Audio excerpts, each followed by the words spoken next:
dirigeant et gestionnaire d'AF Consulting, situé à Saint-Cyr au Mont d'Or, très très belle région, monsieur, que je connais. Il est ingénieur de formation, enseignant pendant plus de 20 ans à l'IFI. Il est maintenant le directeur d'AF Consulting. Il va aborder le sujet du CO2, un fluide pour toutes les applications. Je vous demande d'applaudir monsieur Paul Rivet.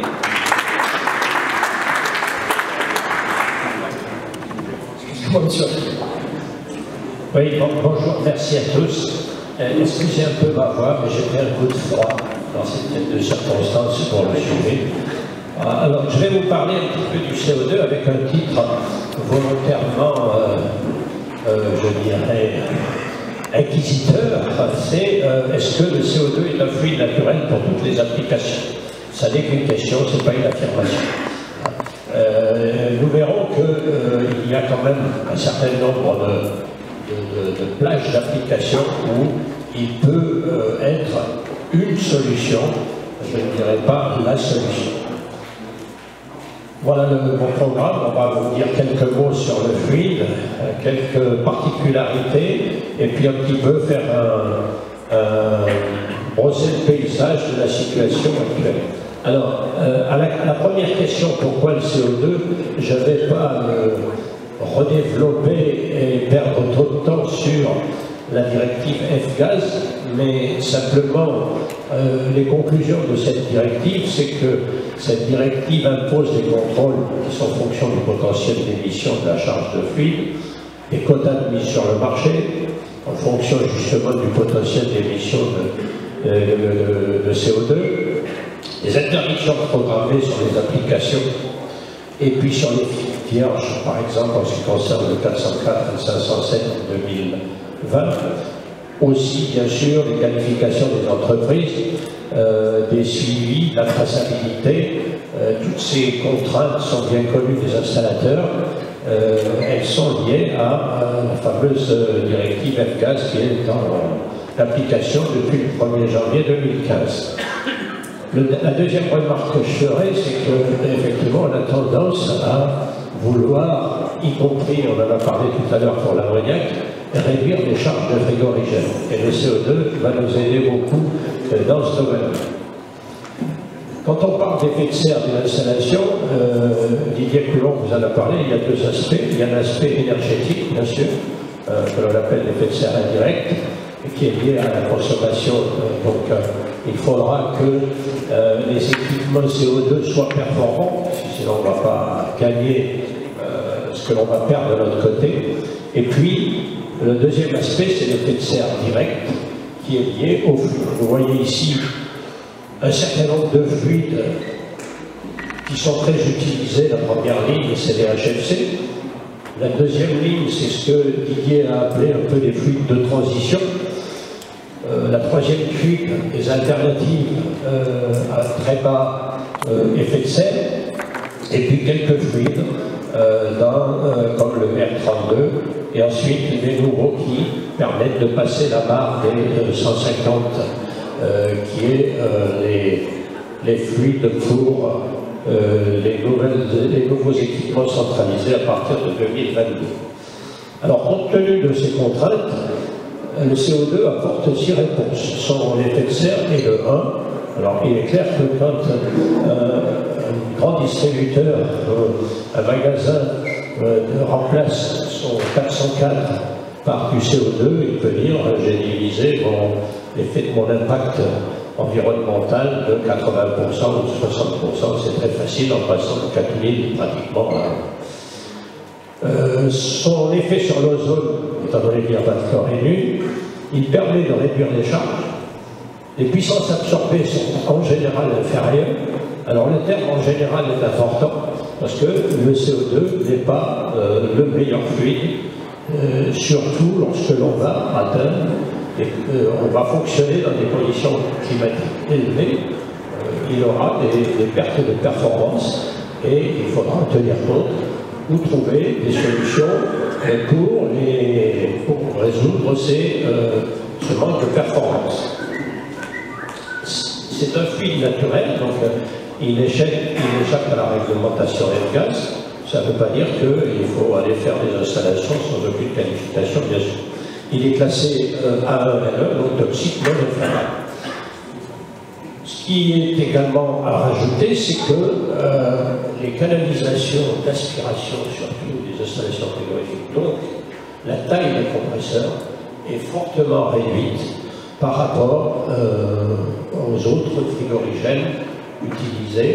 Je vous montrerai tout à l'heure quelques tableaux comparatifs. Mais si on parle de la taille d'un compresseur en 404 et pour la même puissance, un compresseur de CO2, on est dans le rapport de 1 à 10. Alors, les caractéristiques de ce CO2, pour ceux qui le connaissent un peu moins, c'est un fluide naturel, donc il est largement disponible et a priori bon marché.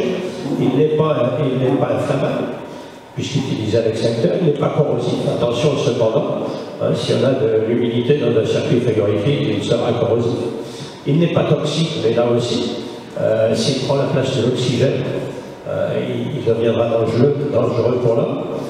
Une caractéristique intéressante, c'est qu'il est alimentaire. Ça, c'est quelque chose qui est un aspect important, aussi bien en GMS que dans l'agroalimentaire.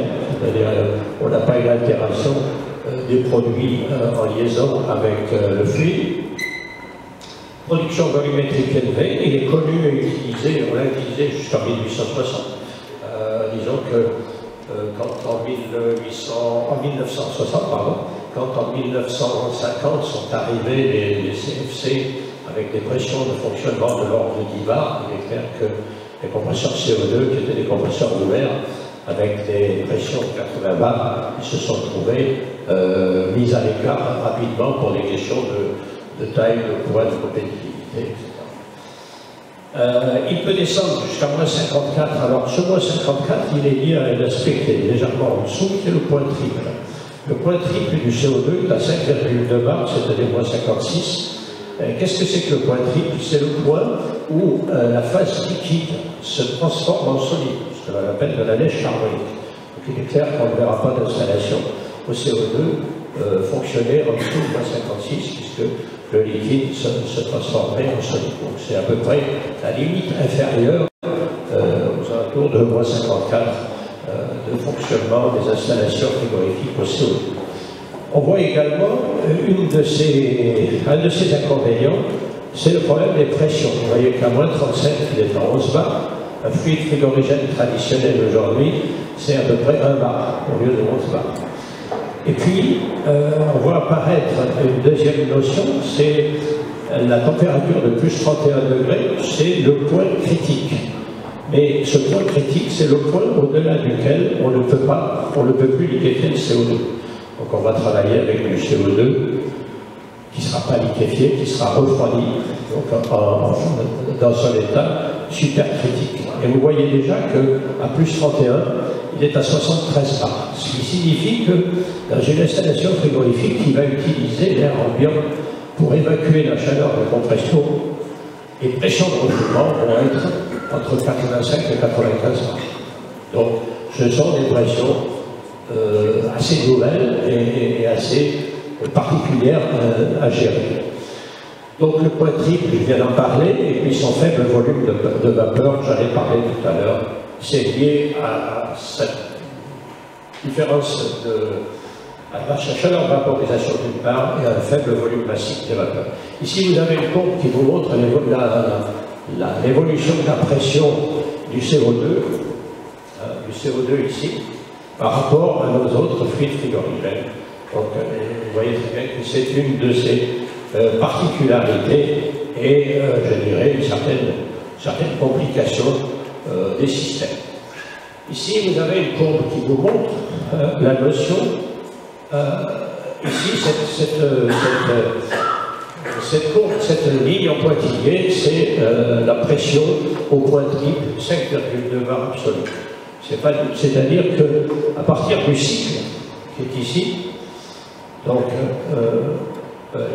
liquide saturé, vapeur saturée, ici mélange liquide-vapeur, en fonction d'un point donné. Par exemple, j'ai du liquide dans une installation qui est à moins 5 degrés, j'ouvre la vanne pour ouvrir le système, je vais forcément couper le point 5,2 bar, et à ce moment-là, la phase liquide qui était présente va se transformer en solide Et pour l'exemple que j'ai donné ici, il y a à peu près 50% de cristaux de neige carbonique qui vont sortir avec du gaz. Quand on est du côté de la ligne saturation-vapeur, bon, il y a très peu de phase liquide, même contenu à l'état de gouttelettes, ces gouttelettes vont plus ou moins se vaporiser en se refroidissant d'une température, par exemple ici, de plus 20 à une température de 56, et on arrivera à simplement quelques petits pourcents de neige carbonique. Ce diagramme est très très important parce qu'il permet aux techniciens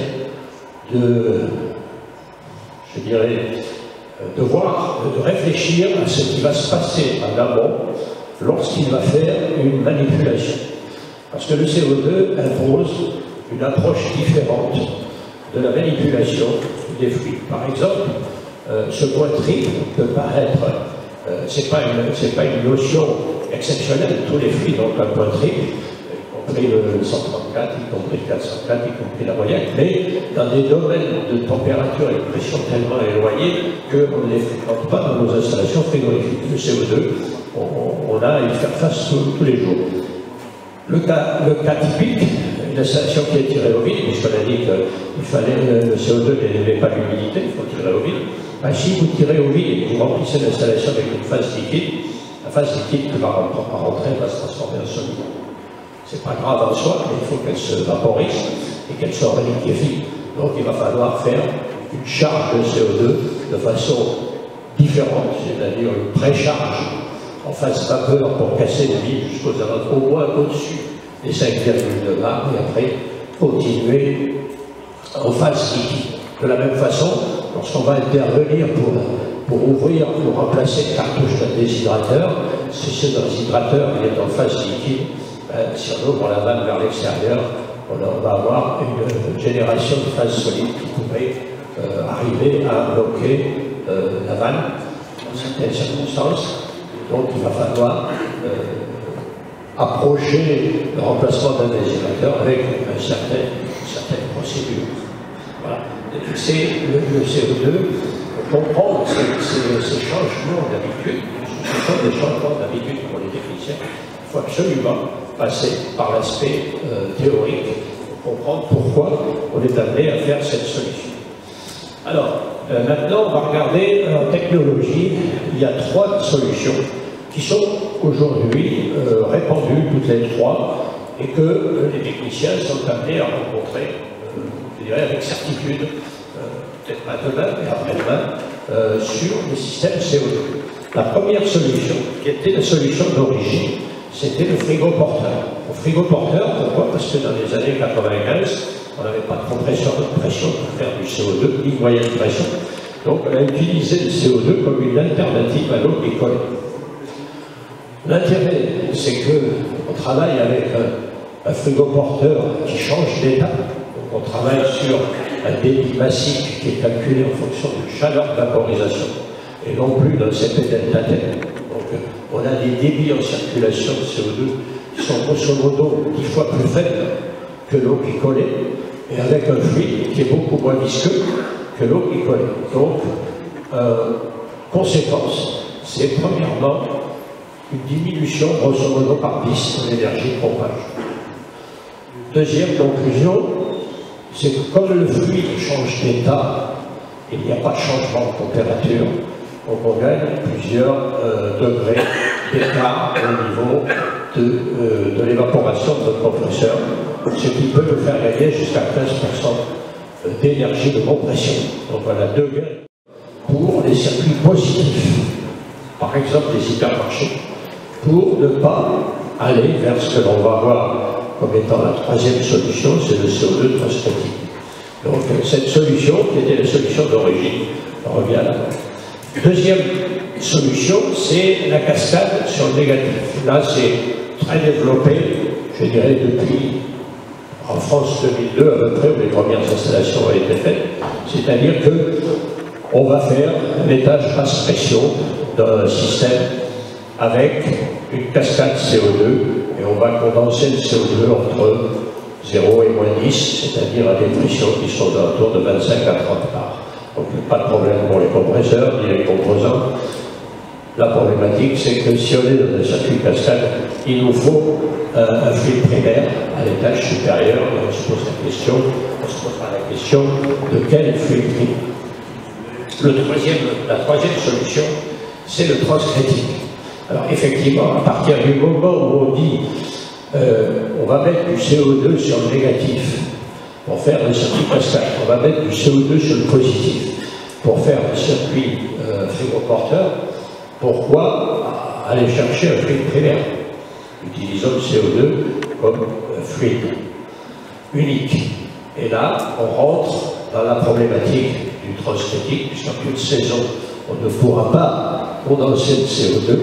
Et là, on rentre dans des processus qui sont un peu particuliers, qui sont un peu énergivores, et avec des pressions de refoulement qui sont de 90-95 bars, c'est-à-dire des circuits haute pression qui vont devoir être éprouvés à 130 bars. Donc aujourd'hui, on a des composants, peut-être pas encore satisfaisants en termes de grosses installations. Voilà. Ici, vous avez un exemple du frigoporteur. Donc le frigoporteur, c'est-à-dire vous avez une bâche avec du CO2 à moins 32 qui se promène ici sur des postes de froid, et on crée ici un point froid où on va recondenser les vapeurs. Donc on part liquide, on revient à la vapeur avec un peu de liquide, les vapeurs vont se condenser dans un point froid au-dessus. Donc vous voyez que là, on n'a pas de compresseur. Alors, quelques petites comparaisons. Je vous ai parlé du système frigoporteur. Ici, vous avez pour une installation, par exemple, de 150 kW à moins 32. On pourrait faire, ça ne serait pas très différent si on était à moins 10, puisque les chaleurs de vaporisation et les chaleurs spécifiques ne sont pas très différentes. Un tableau qui vous montre, dans le cas, le premier tableau, c'est de l'eau glycolée. Le deuxième, c'est du colis de glace, c'est donc de l'eau glycolée partiellement cristallisée, dont on commence à reparler un petit peu en ce moment. Et à la troisième, c'est le CO2. Qu'est-ce qu'on voit ici? On voit que vous avez 50 mètres cubes à l'eau glycolée, vous avez à peu près 10 mètres cubes en colis de glace, et vous avez 5 mètres cubes en CO2, avec au retour 2,7 mètres cubes de liquide et 86 mètres cubes de vapeur. Quand on regarde les vitesses de circulation, le réseau eau glycolée est en DN100 aller-retour, le réseau coulis est en DN50 aller-retour, et le réseau CO2 est en DN42-50. C'est ce gain de réduction très importante des diamètres de canalisation qui a rendu les réseaux CO2 compétitifs, parce que à cause de l'handicap qui était la pression plus élevée, puisque c'est des réseaux au moins à 45 bars. Un réseau à 45 bars, c'est forcément plus cher qu'un réseau à 10 bars. Et le gain énergétique, et vous comprenez ici, le gain économique fait que cette réduction des diamètres a permis de faire des réseaux frigoporteurs. Aujourd'hui, le CO2 frigoporteur, que ce soit un gros système, parce qu'on ne va pas faire un système frigoporteur pour quelques dizaines de kilowatts, on va faire ça peut-être pour 100-150 kilowatts, donc il y a des hypermarchés, par exemple de l'agroalimentaire. Il est très intéressant de remplacer l'eau glycolée par du CO2. D'autant que quand on va dégivrer les évaporateurs sont des évaporateurs, ce ne sont pas des aéroréfrigérants. On va pouvoir les dégivrer vides, après les avoir vidés, ce qui va permettre aussi d'améliorer les performances des dégivrage. Ici, vous avez la cascade. Donc, ici, notre échangeur cascade entre, par exemple, un HFC, un HFO, de l'ammoniac, un hydrocarbure, aux alentours de moins 10, avec une condensation à moins 7, le compresseur CO2 qui alimente uniquement le négatif. Donc ça, c'est très répandu. Aujourd'hui, il est clair que partout où on a des besoins de négatifs, y compris aujourd'hui en entreposage ou en surgélation, on va avoir tendance à utiliser le CO2 en cascade sur le négatif. Alors, un autre tableau qui est important aussi, On regarde ici, par exemple, une installation de 250 kW en 40, entre du CO2 de l'ammoniac et du 507 ou 404. Quand on regarde les débits aspirés du CO2, de l'ammoniac et du 507, en ammoniac, on a 12,7 fois plus de débit gazeux au CO2. Ce qui explique aujourd'hui que dans les gros systèmes négatifs, le CO2 a tendance à remplacer l'ammoniac. On parlait tout à l'heure du développement de l'ammoniac. Moi, je suis un peu plus réservé que certains sur le développement de l'ammoniac. Je dis que l'ammoniac a trois inconvénients. Le premier, c'est comment on condense. Si on condense à eau, qu'est-ce que ça coûte? Il y a le coût de la condensation. Il y a l'aspect sécurité et il y a l'aspect réseau. Si vous avez des réseaux en acier basse température de DN 300 à réaliser au lieu de réseaux en DN 50 ou 60 en CO2, je pense qu'on va se poser la question. Et aujourd'hui, on voit des systèmes qui auparavant se faisaient en ammoniac en basse température vont se faire au CO2 et on gardera l'ammoniac éventuellement comme étage haute pression. Alors, vous verrez que c'est la même chose à moins 10.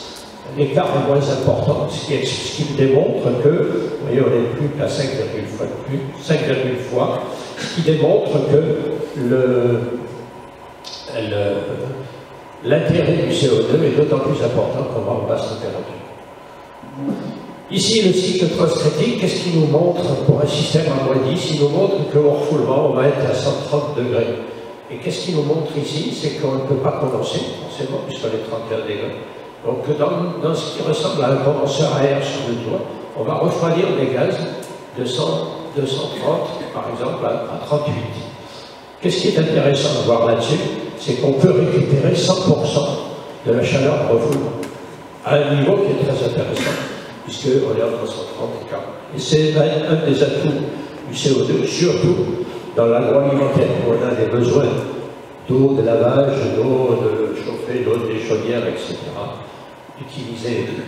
Alors, je vais aller très vite. Alors, j'ai toujours plus de présentations, mais vous les aurez. Je peux vous laisser 3 minutes, monsieur? Non, je vais aller très vite. Alors, ici, vous avez le système type supermarché au CO2. Donc, vous avez un système, les postes de froid négatifs, qui sont avec ces compresseurs-là. Les compresseurs haute pression, on est dans un système booster, c'est-à-dire les compresseurs basse pression refoulent dans les compresseurs haute pression. Ici, on ne peut pas condenser, donc on sort gazeux, donc on va détendre du gaz.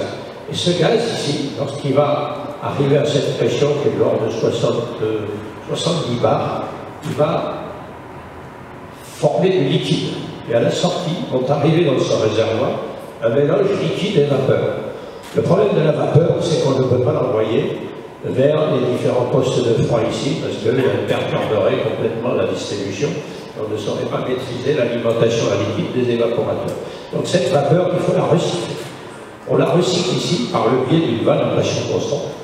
Parce que si on n'avait pas une surpression dans ce réservoir, on serait ici à la même pression que là, donc on ne pourrait pas alimenter les postes de froid.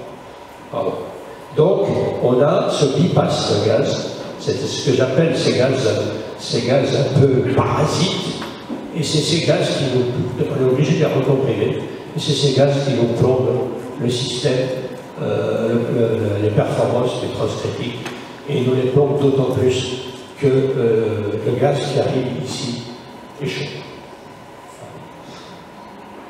Alors ici, c'est pour vous montrer la fameuse courbe de démarcation du transcritique. On voit ici que dans les... et on comprend pourquoi. Pardon. On est dans les zones du sud de l'Europe, on était pénalisé par une performance du transcritique alors qu'on peut remonter vers le nord de l'Europe, et on comprend pourquoi le CO2 est parti de là-haut. Une des solutions pour améliorer, il y a deux solutions aujourd'hui pour améliorer les performances du transcritique et faire du CO2 transcritique dans les zones chaudes. La première, c'est la compression parallèle ici, c'est-à-dire qu'au lieu de recycler ces gaz ici qui sortent de la détente vers ces compresseurs-là, on les compris directement par ces compresseurs parallèles. C'est-à-dire que ici on a une détente qui est de l'ordre de 10 bars. Si on prend les gaz directement ici, on a 10 bars de moins de travail de compression, donc on a un gain énergétique qui est de l'ordre de 10%. Et ça, c'est une solution qui est généralisée, qui est assez facile à faire, assez facile à comprendre et à argumenter. La deuxième solution, qui est beaucoup plus, et je vais m'arrêter là, la deuxième solution qui est un peu plus compliquée aujourd'hui, c'est l'utilisation d'éjecteurs, qui aussi permet d'améliorer les performances des systèmes transcritiques dans les régions chaudes, mais qui commencent à voir son impact dans les régions tempérées, puisque on commence à voir des systèmes en Belgique, en Allemagne. C'est de profiter ici, de récupérer une partie du travail de la détente, qui est du travail perdu, puisque là on passe grosso modo de 90 bars à 35 bars. Ce travail de la détente, c'est de l'utiliser pour recycler soit du liquide, soit des gaz qui sont plus froids, de façon à réduire le volume de ces gaz et améliorer les performances du système.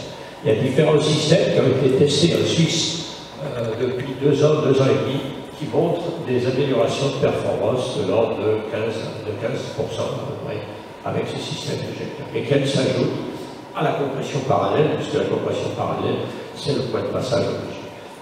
Vous aurez l'occasion de lire le reste de ma littérature, ce n'est pas très important, c'est simplement la situation du marché. Simplement ici, je termine par celle-là, c'est que le CO2 aujourd'hui, c'était un petit peu le titre de ma présentation. Est-ce que c'est un fluide pour toutes les applications?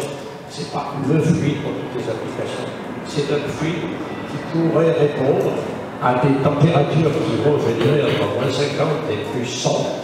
C'est quand même un fluide assez original au niveau de sa plage, pas forcément avec les meilleures performances, pas forcément sans problématique de pression, pas forcément, je dirais, il est clair que plus on va aller vers les petits systèmes, je vous montre ici, les groupes autonomes de chambres froides, les meubles à groupe logé, les distributeurs de boissons et de glace, et les petits climatiseurs, je ne vois pas tellement les CO2 se développer dans ces secteurs-là.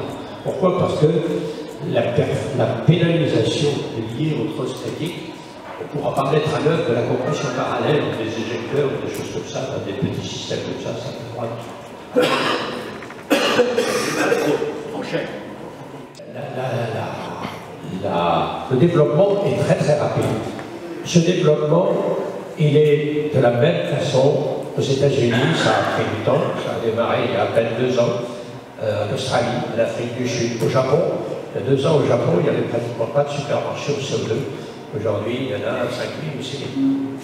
Donc, je crois qu'aujourd'hui, le CO2, on peut dire, son intérêt, c'est que c'est pratiquement un des seuls fluides que l'on peut distribuer dans une aire de vente. On ne pourra pas demain distribuer de l'ammoniac, on ne pourra pas demain distribuer de l'hydrocarbure, il faudra utiliser un fluide intermédiaire. Et un fluide intermédiaire, c'est le prix qui augmente, c'est 15% de pénalisation énergétique, etc. Alors après, il y a les HFO, avec leurs caractéristiques, qui prendront une place aussi.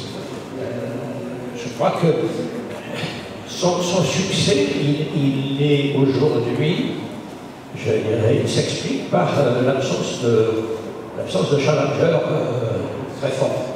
Mais ça peut changer, je le dis bien, je le dis dans mon texte, je dis toujours, la situation elle est comme ça, je pense qu'elle va encore durer 4 ou 5 ans.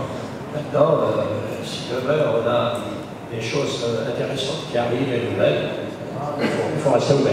Merci beaucoup, Monsieur Rivet, directeur d'AF Consulting. Alors, si vous voulez bien sûr vous informer encore et tout savoir, Monsieur Rivet, je crois qu'il y a des ouvrages que vous avez écrits ou que vous avez également participé.